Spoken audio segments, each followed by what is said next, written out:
ഫാക്റ്റിൻ്റെ പുതിയൊരു നോട്ടിഫിക്കേഷൻ വന്നിട്ടുണ്ട്. അപ്പോൾ ഇതിലേക്ക് ഫ്രഷേഴ്സിനൊക്കെ അപ്ലൈ ചെയ്യാം. അപ്രൻറ്റീസ്ഷിപ്പ് പ്രോഗ്രാമിലേക്കാണ് വിളിച്ചിരിക്കുന്നത്. കേരളത്തിലുള്ളവർക്ക് ഇതിലേക്ക് അപ്ലൈ ചെയ്യാം, ഓൺലൈനായിട്ടാണ്. അപ്പോൾ ഇതിൽ വിളിച്ചിരിക്കുന്നത് ടെക്നീഷ്യൻ അല്ലെങ്കിൽ ഡിപ്ലോമ അപ്രൻറ്റീസ്ഷിപ്പിലേക്കാണ് വിളിച്ചിരിക്കുന്നത്. അപ്പോൾ ഇതിൻ്റെ ഒഫീഷ്യൽ നോട്ടിഫിക്കേഷനിലേക്ക് വരാം. അപ്പോൾ നിങ്ങൾക്ക് യൂസ്ഫുൾ ആണെങ്കിൽ നിങ്ങളുടെ കൂടുതലേക്ക് ഷെയർ ചെയ്യാം. നമ്മുടെ ചാനൽ സബ്സ്ക്രൈബ് ചെയ്യാൻ മറക്കണ്ട. ഇഷ്ടപ്പെട്ടാൽ ലൈക്ക് ചെയ്യുക. അപ്പോൾ ഇതാണ് നോട്ടിഫിക്കേഷൻ, നിങ്ങളുടെ കാണാം. ഇതിൻ്റെ സ്റ്റൈപ്പൻഡ് മന്ത്ലി വരുന്നത് 8,000 രൂപ പെർ മന്താണ്. 3 വർഷത്തെ ഡ്യൂറേഷനിൽ ഡിപ്ലോമ കഴിഞ്ഞവർക്കാണ് ഇതിലേക്ക് അപ്ലൈ ചെയ്യാൻ പറ്റുക. ഏതൊക്കെ ഡിസിപ്ലിനാണ് വേക്കൻസിയാണ്? കമ്പ്യൂട്ടർ വിളിച്ചിട്ടുണ്ട്, സിവിൽ വിളിച്ചിട്ടുണ്ട്, ഇലക്ട്രിക്കൽ വിളിച്ചിട്ടുണ്ട്, ഇലക്ട്രിക്കൽ ആൻഡ് ഇലക്ട്രോണിക്സ് വിളിച്ചിട്ടുണ്ട്, ഇൻസ്ട്രുമെൻറ്റേഷൻ വിളിച്ചിട്ടുണ്ട്, ഇൻസ്ട്രുമെൻറ്റ് ടെക്നോളജി വിളിച്ചിട്ടുണ്ട്, ഇലക്ട്രോണിക്സ് ആൻഡ് ഇൻസ്ട്രുമെൻറ്റേഷൻ വിളിച്ചിട്ടുണ്ട്, മെക്കാനിക്കൽ വിളിച്ചിട്ടുണ്ട്, കൊമേഴ്ഷ്യൽ പ്രാക്ടീസ്. ഈ പറഞ്ഞിരിക്കുന്ന വിവിധ ഡിസിപ്ലിനിലേക്കാണ് വേക്കൻസി. അപ്പോൾ ഇതുമായി ബന്ധപ്പെട്ട് നിങ്ങൾക്ക് ഈ പറഞ്ഞിരിക്കുന്ന ഡിസിപ്ലിനുമായി ബന്ധപ്പെട്ടത് അവിടെ ലിസ്റ്റ് ചെയ്തിട്ടുണ്ട്. Computer engineering, civil engineering, electrical, electronics engineering, instrument എഞ്ചിനീയറിംഗിൽ തന്നെ ഇൻസ്ട്രുമെൻറ്റ് ടെക്നോളജി അല്ലെങ്കിൽ electronics instrumentation engineering, mechanical engineering, diploma in commercial practice DCP. ഈ പറഞ്ഞിരിക്കുന്ന എഞ്ചിനീയറിംഗ് ഡിസിപ്ലിനിൽ നിങ്ങൾ ഡിപ്ലോമ കഴിഞ്ഞവരാണെങ്കിൽ 3 ഇയർ ഡ്യൂറേഷനിൽ ഡിപ്ലോമ കഴിഞ്ഞാണെങ്കിൽ അപ്ലൈ ചെയ്യാം. മിനിമം നിങ്ങൾക്ക് ജനറൽ കാൻഡിഡേറ്റ്സ് ആണെങ്കിൽ 60% മാർക്ക് വേണം. SC/ST ആണെങ്കിൽ 50% മാർക്കുള്ളവർക്ക് അപ്ലൈ ചെയ്യാം. പിന്നെ ഒരു കണ്ടീഷൻ എന്താണെന്ന് വെച്ചാൽ ഇവിടെ പ്രത്യേകം നിങ്ങൾ ശ്രദ്ധിക്കുക. ഈ പറയുന്ന ഡേറ്റ് ഉണ്ടല്ലോ 31/3/2025 എന്ന് പറയുന്ന ഡേറ്റ് കണക്കാക്കിയിട്ടാണ്. ഈ ഡേറ്റ് കണക്കാക്കി നിങ്ങളുടെ കോഴ്സ് കഴിഞ്ഞ് ഡിപ്ലോമ കഴിഞ്ഞ് നിങ്ങൾ 3 വർഷം പിന്നിടാൻ പാടില്ല എന്നുള്ളതാണ്. 3 വർഷം ഓക്കെ, അതായത് അപ്രൻറ്റീസ്ഷിപ്പിൻ്റെ ഒരു റൂളിൽ പെട്ടതാണത്. നമ്മൾ ഡിപ്ലോമ കഴിഞ്ഞിട്ട് 3 വർഷം കഴിയാൻ പാടില്ല. 4ാമത്തെ വർഷത്തേക്കൊക്കെ ആണെങ്കിൽ നിങ്ങൾക്ക് ഇതിലേക്ക് അപ്ലൈ ചെയ്യാൻ പറ്റില്ല കേട്ടോ. അതായത് നമ്മുടെ ഡിപ്ലോമ കഴിഞ്ഞ് നിങ്ങൾ മനസ്സിലാക്കേണ്ടത് 31/3/2025 എന്ന് പറയുന്ന ഡേറ്റിലേക്ക് നമ്മുടെ ഡിപ്ലോമ പൂർത്തീകരിച്ചിട്ട് 3 വർഷം നിങ്ങൾ കംപ്ലീറ്റ് ചെയ്യാൻ പാടില്ല. അതായത് 2024 23 ഡിപ്ലോമ കഴിഞ്ഞവർക്ക്, 25 ഡിപ്ലോമ കഴിഞ്ഞവർക്കാണ്. 2022 നിങ്ങൾ മിഡിലൊക്കെ ഡിപ്ലോമ കഴിഞ്ഞവർക്കൊക്കെ അപ്ലൈ ചെയ്യാം. അല്ലെങ്കിൽ 2021 ഡിപ്ലോമ കഴിഞ്ഞവർക്ക് ഇതിലേക്ക് അപ്ലൈ ചെയ്യാൻ പറ്റില്ല. 20 ഡിപ്ലോമ കഴിഞ്ഞവർക്കും അപ്ലൈ ചെയ്യാൻ പറ്റില്ല. ഓക്കെ, അതാണ്. പിന്നെ നമ്മുടെ സദേൺ റീജിയൻ, ബോട്ടിൻ്റെ സദേൺ റീജിയനിൽ രജിസ്റ്റർ ചെയ്തിരിക്കാനുള്ള കണ്ടീഷൻ ഉണ്ട്. പിന്നെ ഇതിലേക്ക് ഏജ് ലിമിറ്റ് എന്ന് പറയുന്നത് 23 1/9/2024 കണക്കാക്കിയിട്ട് 23. SC/ST കാൻഡിഡേറ്റ്സ് ആണെങ്കിൽ നിങ്ങൾക്ക് 28 വയസ്സ് വരെ അപ്ലൈ ചെയ്യാം. OBC ആണെങ്കിൽ നിങ്ങൾക്ക് 26 വയസ്സ് വരെയും ഇതിലേക്ക് അപ്ലൈ ചെയ്യാവുന്നതാണ് കേട്ടോ. ഓക്കെ, ഇനി ഇതിൻ്റെ ഇൻസ്ട്രക്ഷൻസ് ആണ്. അപ്പോൾ ഇതിലേക്ക് നമ്മൾ 2 രീതിയിൽ അപ്ലൈ ചെയ്യണം. ഓൺലൈനായിട്ടും അപ്ലൈ ചെയ്യണം, ഓഫ്ലൈനായിട്ടും അപ്ലൈ ചെയ്യണം. അപ്പോൾ ഓൺലൈനായിട്ട് നമുക്കൊരു ഗൂഗിൾ ഫോം ഉണ്ട്. ആ ഗൂഗിൾ ഫോമാണ് നിങ്ങൾ സ്ക്രീനിൽ കാണുന്നത്. ഈ ഫോം നമ്മളൊന്ന് ഫില്ല് ചെയ്യണം. ഓക്കെ, ആദ്യം നിങ്ങൾ ചെയ്യേണ്ടത് ഈ ഫോം ഫില്ല് ചെയ്ത്, ഇതിന് നമുക്ക് 20ാം തീയതി വരെ ഡേറ്റ് ഉള്ളൂ കേട്ടോ. ഈ ഫോം ഫില്ല് ചെയ്യേണ്ട ലാസ്റ്റ് ഡേറ്റ് എന്ന് പറയുന്നത് 20ാം തീയതിയാണ്. അപ്പോൾ നിങ്ങൾ ആ ഫോം ഫില്ല് ചെയ്യുന്നതിന് മുൻപ് നിങ്ങൾ എന്ത് ചെയ്യണമെന്ന് വെച്ചാൽ നമ്മുടെ നാപ്സ് ഉണ്ടല്ലോ, നാറ്റ്സ്, ഞാൻ അപ്പോൾ ഇതിൽ നിങ്ങൾക്ക് നമ്മുടെ വീഡിയോയുടെ ഡിസ്ക്രിപ്ഷനിൽ അപ്ലൈ ചെയ്യാവുന്ന ലിങ്ക് തരാം. അതിൽ ക്ലിക്ക് ചെയ്താൽ നമ്മുടെ ഫാക്ടറി ടെക്നീഷ്യൻ എന്ന് നമ്മുടെ വെബ്സൈറ്റിലേക്കായിരിക്കും വരിക. താഴോട്ട് സ്ക്രോൾ ഡൗൺ ചെയ്യുക. ഇമ്പോർട്ടൻറ്റ് ലിങ്ക്സിൽ ഞാൻ അവിടെ നാറ്റ്സ് കൊടുക്കുന്നുണ്ട്. ആദ്യം നിങ്ങൾ എന്ത് ചെയ്യണം, നാറ്റ്സിൽ ഇതുവരെ രജിസ്റ്റർ ചെയ്തില്ലെങ്കിൽ രജിസ്റ്റർ ചെയ്യണം. ഓക്കെ, ഫസ്റ്റ് നിങ്ങൾ ചെയ്യേണ്ടതാണ്. നാറ്റ്സിൽ ഓൾറെഡി നിങ്ങൾ രജിസ്റ്റർ ചെയ്ത് അക്കൗണ്ട് ക്രിയേറ്റ് ചെയ്തിട്ടുണ്ട്, വീണ്ടും ചെയ്യേണ്ട ആവശ്യമില്ല. അപ്പോൾ ഇവിടെ നമ്മൾ സ്റ്റുഡൻറ്റ് എന്നുള്ള ഭാഗം എടുക്കുക. എന്നിട്ട് നിങ്ങൾ എന്ത് ചെയ്യുക, സ്റ്റുഡൻറ്റ് രജിസ്റ്റർ എന്നുള്ള ക്ലിക്ക് ചെയ്തിട്ട് രജിസ്റ്റർ ചെയ്യണം കേട്ടോ. അപ്പോൾ അതൊന്ന് ഓർമ്മിച്ചാണ്. അപ്പോൾ അതിൻ്റെ ലിങ്ക് ഞാൻ ഡയറക്റ്റ് ഇവിടെ കൊടുത്തിട്ടുണ്ട്. അറിയാത്തവരാണെങ്കിൽ കേട്ടോ, ഡിപ്ലോമ കഴിഞ്ഞവർക്കൊക്കെ നാറ്റ്സ് ഫെമിലിയർ ആയിരിക്കും. അപ്പോൾ നാറ്റ്സ് 2ൻ്റെ പുതിയ വെബ്സൈറ്റിലാണ് നമ്മൾ രജിസ്റ്റർ ചെയ്യേണ്ടത്. അപ്പോൾ ഓൾറെഡി രജിസ്റ്റർ ചെയ്തവർ വീണ്ടും രജിസ്റ്റർ ചെയ്യേണ്ട ആവശ്യമില്ല. ഇനി നമ്മൾ ഇതിൽ അടുത്ത സ്റ്റെപ്പ് എന്ന് പറയുന്നത് ഈ ഗൂഗിൾ ഫോം ഫില്ല് ചെയ്യലാണ്. അപ്പോൾ ആ ഗൂഗിൾ ഫോമിൻ്റെ ലിങ്ക് ഞാൻ നമ്മുടെ ഇമ്പോർട്ടൻറ്റ് ലിങ്ക്സിലൊക്കെ കൊടുത്തിട്ടുണ്ട്. കൂടെ കാണാം അപ്ലിക്കേഷൻ ഫോം. ഈ ഓൺലൈൻ ഉള്ളതിലാണ് നിങ്ങൾ ക്ലിക്ക് ചെയ്യേണ്ടത് കേട്ടോ. ഓൺലൈൻ ഉള്ളത് ക്ലിക്ക് ചെയ്താൽ നമുക്ക് എന്ത് ചെയ്യും, ഈ പറയുന്ന നമ്മുടെ ഗൂഗിൾ ഫോമിൻ്റെ പേജാണ് ഓപ്പൺ ആയി വരിക. അപ്പോൾ ഇതിൽ നിങ്ങളുടെ പേര്, address, pincode, mobile number, mail ID, പിന്നെ നമ്മുടെ നാറ്റ്സിൽ രജിസ്റ്റർ ചെയ്ത സമയത്ത് നമ്മുടെ നാറ്റ്സ് നമ്മൾ രജിസ്റ്റർ ചെയ്ത സമയത്ത് നമുക്ക് കിട്ടിയിരിക്കുന്ന ഒരു രജിസ്ട്രേഷൻ നമ്പർ ഉണ്ടാവും, നാറ്റ്സ് ID.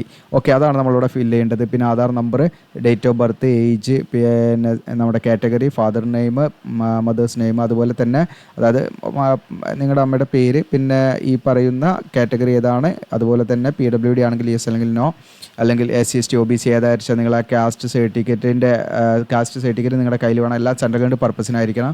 അപ്പോൾ അതിന് ഇഷ്യൂ ചെയ്ത ഡേറ്റ്, അതുപോലെ PWD കാൻഡിഡേറ്റ്സ് ആണെങ്കിൽ ഇതൊക്കെ ആണെങ്കിൽ മതിട്ടോ, നിർബന്ധമല്ല. ജനറൽ കാൻഡിഡേറ്റ്സ് ആണെന്ന് നോക്കേണ്ട ആവശ്യമില്ല. ഇനി നിങ്ങൾ ജനറൽ കാൻഡിഡേറ്റ്സ് ആയിട്ട് അപ്ലൈ ചെയ്യുകയാണെങ്കിൽ അതിൻ്റെ ആവശ്യമില്ല. അതുപോലെ തന്നെ AWS ആണെങ്കിൽ ഒക്കെ അവരുടെ ഇഷ്യൂ ചെയ്ത ഡേറ്റ് അവിടെ എഴുതണം. പിന്നെ നമ്മുടെ ഫാക്ടറിയിൽ നമ്മുടെ മദറോ അല്ലെങ്കിൽ ഫാദർ ആരെങ്കിലും എംപ്ലോയി ആണോ എന്നുള്ളതാണെങ്കിൽ യെസ് കൊടുക്കുക. ഇനി ഡിസിപ്ലിൻ നമ്മൾ ഏതിലേക്ക് അപ്ലൈ ചെയ്യുന്നത് വെച്ചാൽ അത് സെലക്ട് ചെയ്യാം. പിന്നെ year and month of passing നമ്മൾ പാസ് ഔട്ട് ആയ ഇയറും മന്തും കൊടുക്കുക. നമ്മുടെ ടോട്ടൽ പെർസെൻറ്റേജ് എത്രയാണെന്ന് വെച്ചാൽ കൊടുക്കുക, അല്ലെങ്കിൽ CGP എത്ര വെച്ചാൽ കൊടുക്കുക. പിന്നെ ടോട്ടൽ മാർക്ക് എത്രയാണെന്ന് വെച്ചാൽ മാക്സിമം മാർക്ക് അതാണ് ഇവിടെ കൊടുക്കേണ്ടത് കേട്ടോ. പെർസെൻറ്റേജ് അടിയിലാണ്. ഇപ്പം ടോട്ടൽ മാർക്ക് 1000 ആണ് നിങ്ങൾ നേടിയെങ്കിൽ 1000 മാർക്ക് കൊടുക്കുക. ഇനി അതിന് CGP 6.7 8.7 അങ്ങനെയൊക്കെയാണ് ഗ്രേഡ് പോയിൻ്റ് ആണെങ്കിൽ അതാണ് ഇവിടെ കൊടുക്കേണ്ടത്. ഇവിടെയാണ് നിങ്ങൾ എന്ത് ചെയ്യേണ്ടത്, പെർസെൻറ്റേജ് കൊടുക്കേണ്ടത്. പിന്നെ നമ്മുടെ പഠിച്ച സ്ഥാപനത്തിൻ്റെ പേര്, റീസെൻ്റ് ആയിട്ടുള്ള പാസ്വേഡ്സ്, ഫോട്ടോഗ്രാഫ് നമ്മൾ അപ്ലോഡ് ചെയ്യുക, അതിൻ്റെ സിഗ്നേച്ചർ അപ്ലോഡ് ചെയ്യുക, ഇൻസ്ട്രക്ഷൻ നോക്കണം, SLC certificate, Aadhaar card, diploma original certificate ഇല്ലെങ്കിൽ പ്രൊഫഷണൽ സർട്ടിഫിക്കറ്റ് അപ്ലോഡ് ചെയ്യുക, പിന്നെ ഡിപ്ലോമ മാർക്ക് ഷീറ്റ് ഇതിൽ അപ്ലോഡ് ചെയ്യുക, പിന്നെ SC OBC ഒക്കെ ആണെങ്കിൽ കാറ്റഗറി സർട്ടിഫിക്കറ്റ് അപ്ലോഡ് ചെയ്യണം, PWD ആണെങ്കിൽ അവരുടെ PWD സർട്ടിഫിക്കറ്റ് ഇതിൽ അപ്ലോഡ് ചെയ്യണം, ഇനി EWS ആണെങ്കിൽ EWS സർട്ടിഫിക്കറ്റ് അപ്ലോഡ് ചെയ്യണം. അതൊക്കെ ആണെങ്കിൽ മതി അങ്ങനെയുള്ളവർ. പിന്നെ ഡിപ്പെൻഡൻ്റ് എന്ന് പറഞ്ഞാൽ നിങ്ങളുടെ ആ റിലേറ്റീവ്സ് അല്ലെങ്കിൽ നിങ്ങളുടെ ഫാദർ മദർ ആരെങ്കിലും ഫാക്ടറിയിൽ വർക്ക് ചെയ്യുകയാണെങ്കിൽ അതിൻ്റെ രേഖയാണ് ഈ പറയുന്ന എന്താണ് നിങ്ങൾക്ക് കാണാം ഡിപ്പെൻഡൻറ്റ് സർട്ടിഫിക്കറ്റ് അപ്ലോഡ് ചെയ്യണം.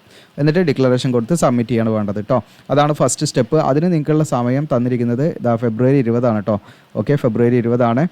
പിന്നെ രണ്ടാമത്തെ കാര്യം നിങ്ങൾ ചെയ്യേണ്ടത് എന്താണെന്ന് വെച്ചാൽ നിങ്ങൾക്കിവിടെ കാണാം ഒരു ഫോം, ഞാൻ ജസ്റ്റ് സ്ക്രീനിൽ കാണിക്കാം.